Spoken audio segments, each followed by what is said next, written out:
Hey folks, welcome back to yet another episode of Yash the Bill's Book Club. There is no good or bad without us. There is only perception.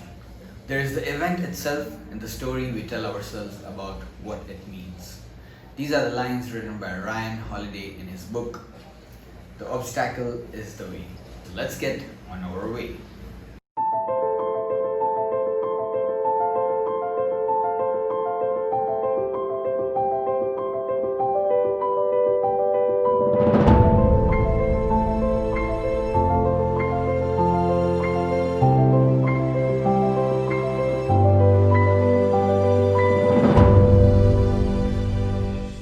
So there are three things which the author emphasizes about in this book. Let's start with number one, perception. Practice objectivity. We would say something like, this happened and it's bad. We say it as one idea. But these are two independent statements. This happened is a fact, it's objective. It's true, it happened. It is bad is our perception.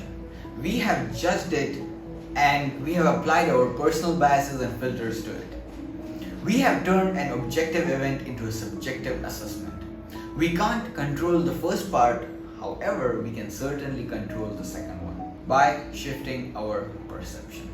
Defiance and acceptance come together well in the following principle. There is always a counter move, always an escape or a way through.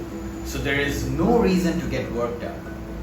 No one said it would be easy, and of course the stakes are high, but the path is there for those ready to take it. So objectivity means removing you, the subjective part, from the equation. Just think, what happens when we give others advice? Their problems are crystal clear to us. The solutions are obvious. Something that's present when we deal with our own obstacle is always missing when we hear other people's problems, the baggage. With other people, we can be objective. However, with ourselves, it's difficult. Parse the difference between the unlikely and the impossible. For most of us, confidence doesn't come easy. It's understandable. So many people in our lives have preached the need to be realistic or conservative, or worse, to not rock the boat. This is an enormous disadvantage when it comes to trying big things, because though our doubts feel real, they have very little bearing on what is and isn't possible. It is our preconceptions that are the problem. They tell us that things should or need to be a certain way. So when they are not, we naturally assume that we are at a disadvantage or that we would be wasting our time to pursue an alternate course. When really it's all fair game and every situation is an opportunity for us to act. This brings us to the next thing which the author talks about after perception, which is action. Get moving. The first step to hitting a home run is taking the bat in your hand and giving it a swing. You have got to start in order to get anywhere. If you are trying something, you are already ahead of most people who prefer to play it safe.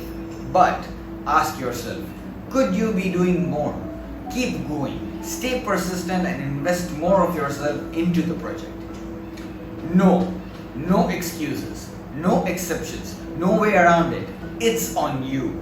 We don't have the luxury of running away, of hiding, because we have something very specific we are trying to do.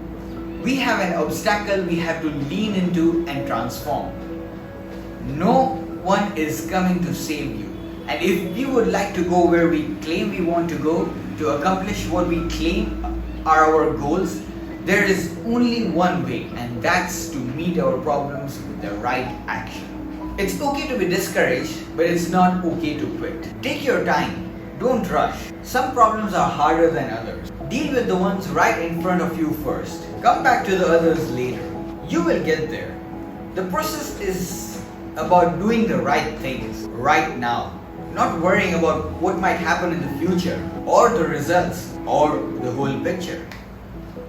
And the third and the final thing the author talks about is will. The discipline of will. It does not always feel that way, but constraints in life are a good thing, especially if we can accept them and let them direct us. They push us to places and to develop skills that we would otherwise never have pursued. Would we rather have everything? Sure, but that isn't up to us. In the book, the author has quoted various examples from the Greek era up to a recent example of Steve Jobs and Mahatma Gandhi. It's a great motivation booster, especially for those who are leaders, but in general for everyone. I hope you like this review. I'll see you in the next one. Take care. Bye.